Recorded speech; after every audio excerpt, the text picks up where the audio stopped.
The Honourable Clayton Cosgrove. I want for a moment to address the tumultuous events which have occurred in politics in recent days, because for the first time, I suspect, in political history, we have witnessed the first corporate takeover of a political party.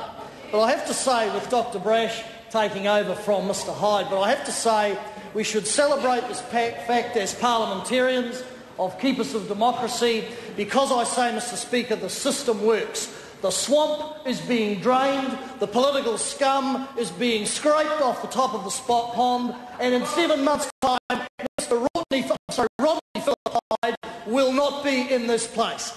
And I say to the Parliament, what has been, in Mr Hyde's own terms, Mr Hyde's journey of transition, of reinvention?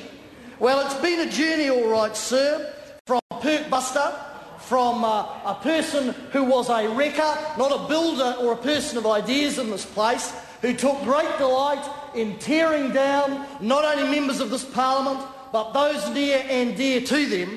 And what I say will be his penultimate act, his gift to the people of New Zealand as he leaves this place. Well, I say that his journey of reinvention concludes, sir, when a man like him gives up the leadership of his party, even gives up, I say, his parliamentary seat in order to cling to the baubles of office, sir, by his fingernails for 7 more months. An accusation, I think, if my memory serves me correctly, he served up time and time again, sir, to a former member of this place. Now, it actually reminds me, sir, of that film, Zombies Dawn of the Dead.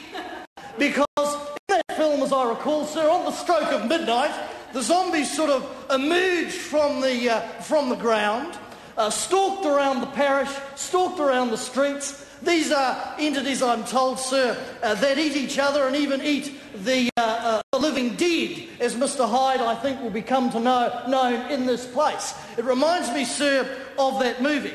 But I say to the House, someone left the crypt door open a crack. Someone left the crypt door open a crack for that energetic, youthful, dynamic team full of enthusiasm of Sir Roger Douglas, John Banks, John Boscawen and Dr Don Brash. What a youthful and enthusiastic group. And what should we remember about Dr Brash? Well, and I can say this, sir, because he's no longer a member of this Parliament. Dr Brash, of course, has not changed. He is for total asset sales, as my leader said. And he did lie to the New Zealand people, and I can say it, because he did lie to the New Zealand people in 2005 and was caught and denied it, and as late as last weekend, I think on Q&A or the TV programme The Nation, it was put to him again and again why he lied and he denied it. So the question for Dr Brash as he tries to re-enter this place and clean his so-called party up is, has the leopard changed his spots, sir? And then we come, of course, to the asset sales issue, because there again, Dr Brash has not changed. Dr Brash and the National Party, of course, want to use Dr Brash as an alibi for doing everything that they really want to do, have always wanted to do in the last 2.5 years, but we're afraid to do, because they know deep down that the people of New Zealand are against the sale of their assets. So it was a corporate takeover by the National Party or their mates close to it. And we have a man who wishes to re-enter this place, who described his former leader as toxic, who now suddenly miraculously has changed his mind and decided that Mr Hyde should stay in the ministry. Again, aided and abetted by the Prime Minister, sir.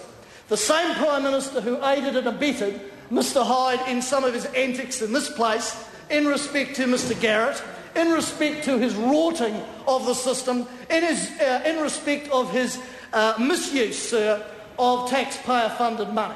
Something, of course, that he alleged against many, many members of this Parliament, sir, but when his own feet were put to the fire, he denied it. But, of course, a member who is described as toxic appears to be good enough to sit in the cabinet of John Key. A member who says one thing and does another is apparently credible enough to be in the cabinet of John Key, and a person who wants to get into this place, who lied to the New Zealand people repeatedly in 2005, appears to be good enough to re-enter the cabinet of John Key. and then we will see the real agenda asset sales. They will be gone by